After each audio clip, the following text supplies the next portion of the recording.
오늘 말씀은 누가복음 22장 14절부터 23절까지 말씀입니다. 22장 14절부터 교독합니다. 때가 이르매 예수께서 사도들과 함께 앉으사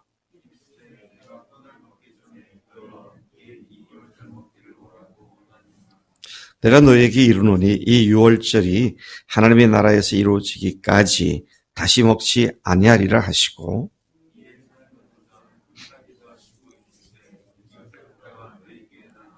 내가 너에게 이르노니 내가 이제부터 하나님의 나라가 임할 때까지 포도나무에서 난 것을 다시 마시지 아니하리라 하시고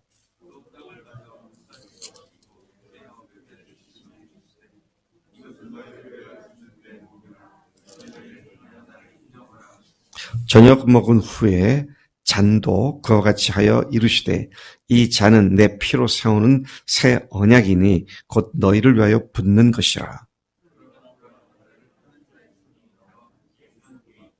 인자는 이미 작정된 대로 가거니와 그를 파는 그 사람에게는 화가 있으리로다 하시니 그들이 서로 묻되 우리 중에서 이 일을 행할 자가 누구일까 하더라.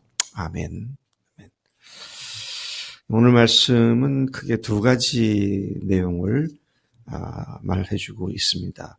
첫 번째 부분은 14절부터 20절까지의 말씀으로서 6월절 저녁 식사 시간에 예수님께서 6월절 만찬의 의미를 설명해 주시는 가운데 주의 만찬을 제정하신 것, 또 그런 말미암아 그분의 피로 새 언약을 세우시겠다고 선포하신 말씀이 첫 번째 20절까지 말씀입니다.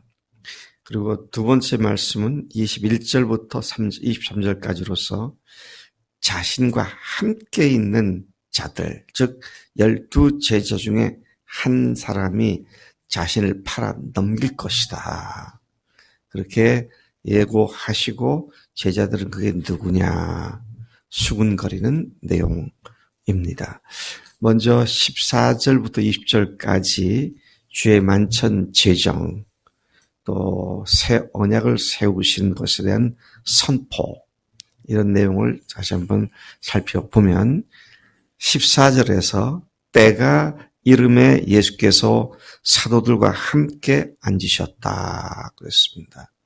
여기서 말하는 때가라는 말은 즉각적인 의미는 이제 마지막 6월절 식사를 하실 때가 되었다. 6월절 식사는 1년에 한 번 있는 특별한 의식을 갖춘 식사 시간으로 무려 4-5시간 동안 가정별로 행하는 것이 6월절 만찬입니다.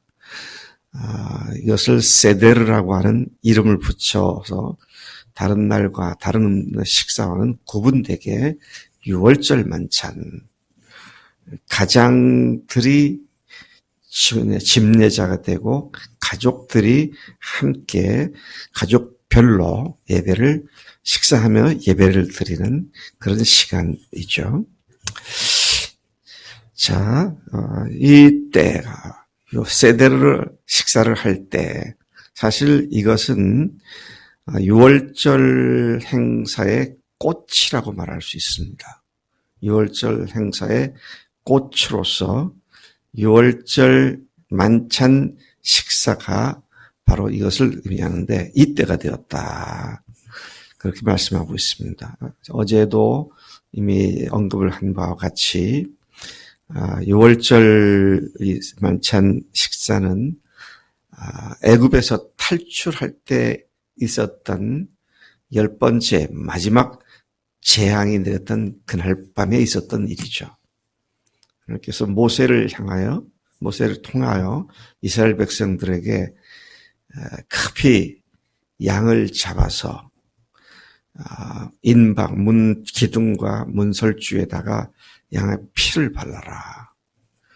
그러면 죽음의 사자가 그 집들, 문들을 지나가면서 그 집에 있는 애굽의 장자들을 죽이다가 그 피를 보면 내가 넘어가리라, pass over 할 것이다.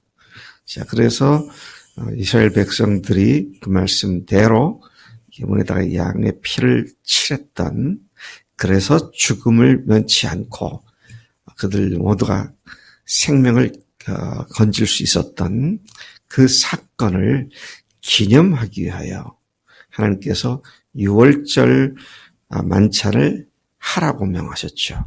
그리고 7일 동안 그날 밤에 급히 먹느라고 발효시키지 못한, 누룩 넣지 않은 그냥 맨 밀가루 반죽을 그대로 구워서 무교병을 먹게 하셨죠. 그걸 기념하는 의미의 6월절 만찬을 제정하신 것이죠. 이건 친히 하나님께서 그렇게 제정하셔서 그걸 대대로 지키라고 명령하셨던 것입니다. 이 명령에 따라서 이스라엘 백성들은 예수님이 오시기까지 주전 1400여 년간, 오늘 그리고 유대인들은 오늘날까지도 이 6월절 만찬을 계속 행하고 있습니다. 그러니까 역사적 기념비를 세운 날이기도 하죠. 역사를 되새기며 어떻게 하나님께서 우리 이스라엘 백성들을 애굽의 노예로부터 탈출시켰는지, 어떻게 우리를 특별하게 불러내셨는지를 기념하는 6월절 만찬이 되는 것이죠. 그래서 이 6월절 만찬의 메뉴도 그냥 오늘 축제니까 고기도 없고 맛있게 먹자가 아니라, 그날에 있었던 것들을 상징하는 것들을 음식으로 먹도록 하나님께서 지정해 주셔서 6월절 만찬 메뉴는 그날 세데르 식사를 하는 모든 유대인들은 똑같은 메뉴를 먹게 되죠. 그래서 민족 전체가 하나님의 구원의 역사를 함께 각 가정별로 찬양하고 하나님을 노래하는 그런 것이 6월절 만찬 식사가 되는 것입니다. 15절에 보니까 이르시되 내가 고난을 받기 전에 너희와 함께 이 6월절 먹기를 원하고 원하였노라. 같은 말을 두 번 반복하면 아주 강렬함을 얘기한다 그랬죠. 원하고 원하였다. 뭘 원했느냐? 고난 받기 전에 너희와 함께 이 6월절 먹기를 원하고 원하였다. 주님께서 왜 이렇게 강렬하게 6월절 세데르 만찬을 고난 받기 전에 드시기를 원하셨을까요? 네. 왜 그러셨을까요? 1400여 년 동안 지켜온 세데르 식사가 뭘 의미하는지를 가르쳐 주시고, 그리고 그 다음날 그 가르친 대로 피 흘리시고 몸을 찢기시고 십자가에 돌아가시기 위하여, 내가 너희들에게 이 떡이, 이 잔이, 이 피가, 그렇게 말씀을 그 다음에 하시게 되는데, 너희들 1400년 동안 그렇게 왔지, 이 피가, 이 포도주가, 이 떡이 내 피다, 내 살이다, 바로 이게 그거야. 이제 그렇게 콕 찍어서 바로 전날 밤에 말씀을 해주시기를 원해서 그렇게 하셨다. 이런 사실 우리가 생각해 볼 수가 있습니다. 실제로 그렇고요. 그래서 여러분 상상해 보세요. 6월절 만찬을 하던 목요일 밤입니다. 목요일 일몰부터 4-5시간 동안, 참 긴 시간 동안 식사를 겸한 예배를 드리고 있는, 그게 이스라엘 전역의 모든 유대인들이 그 식사를 하고 있습니다. 그리고 자기들이 그날 저녁에 먹었던 그것의 실체인 예수님을 그 다음날 찔러 죽이고 살을 찢고 죽였다 것이죠. 참 기가 막힌, 정말 드라마틱한 그런 하나님의 섭리가 여기 있음을 다시 보게 됩니다. 그러니까 절대로 예수님이 참 재수 없어서 우리 하는 말 운이 나빠서 어쩌다가 붙잡혀갖고 헐벗 죽은 이런 죽음이 아닙니다. 이미 뒤에도 말씀이 나오지만 이미 당신에 대해서 작정되신 그것을 그날 밤에 행하시면서 내가 먹기를 원하였다. 이 주님의 말씀으로 여기서 이해하게 된다는 것입니다.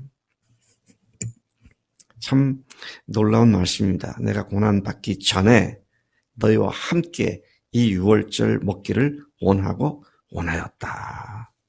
주님이 세상에 오신 목적대로 그분의 죽으심을 상징한 유월절 만찬의 실체를 드러내는 의미를 깨닫게 해주시고 바로 그날을 고대해 왔노라고 그렇게 말씀하신 것이죠. 상징은 실체가 오게 되면 더 이상 상징이 필요치 않습니다. 그렇죠? 상징적으로 예고했던 것이 실체가 오게 되면 상징은 더 이상 필요치가 않아요. 자, 그래서 주님께서 뭐라고 말씀하셨습니까?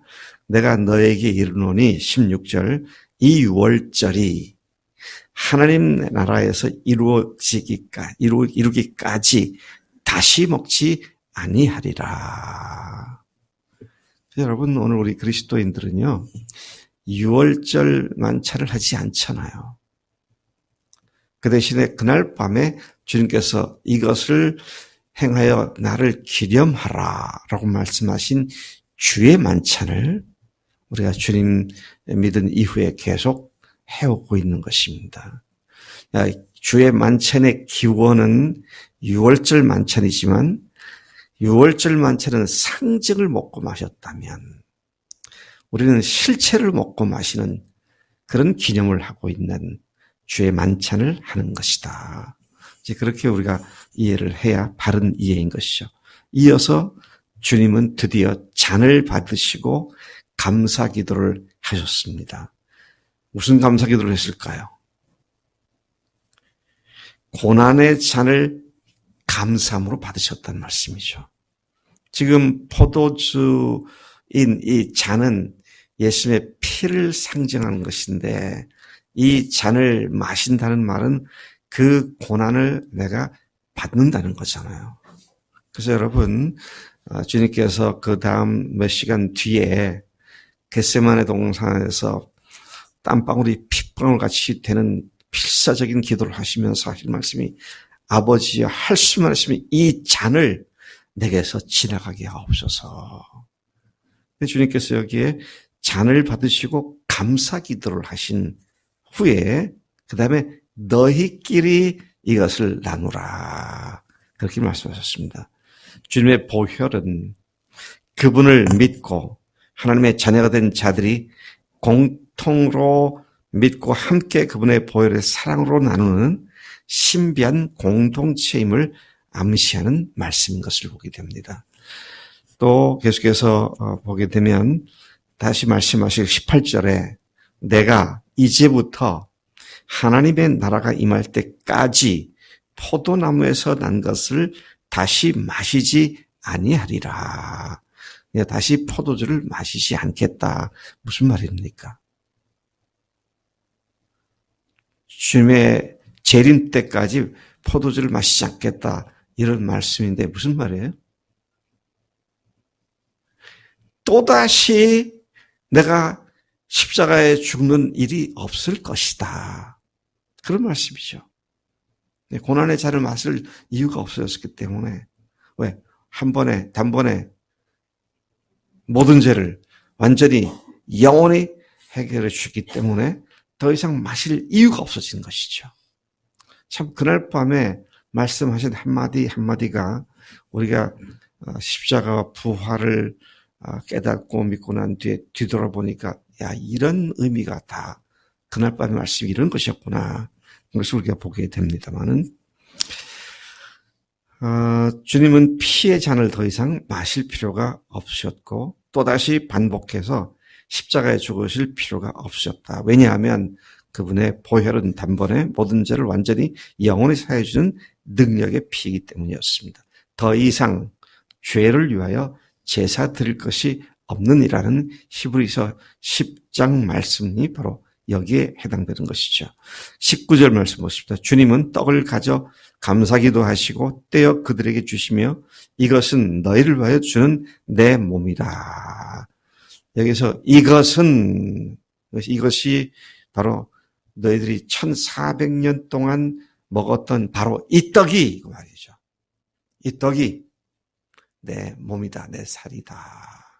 그렇게 콕 집어서 그들이 행했던 것의 실체가 주님의 몸이라는 사실을 말씀하고 계신 것을 보게 됩니다. 또 이를 행하여 나를 기념하라 하셨고 포도주 잔도 또 다시 그렇게 하시고 여기 여러분 또 다시 그렇게 했다 그랬는데요. 세데르 만찬 식사 중에 4번에 걸쳐서 포도주 잔을 마십니다. 유대인들의 행습 가운데 보면요. 그래서 그날 주님께서 주의 만찬을 제정하신 그날 주님께서는 유월절 만찬을 온전하게 다 리피트 반복하셨죠.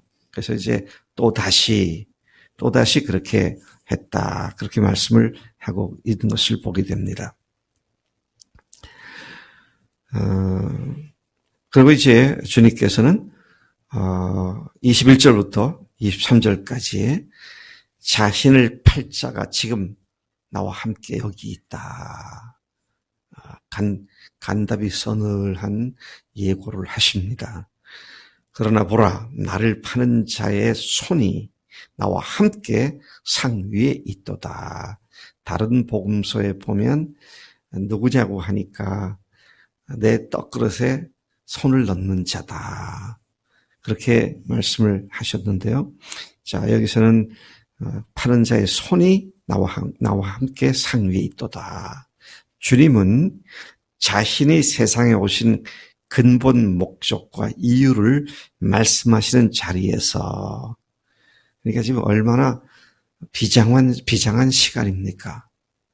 이게 바로 내 피다. 이것이 내 살이다.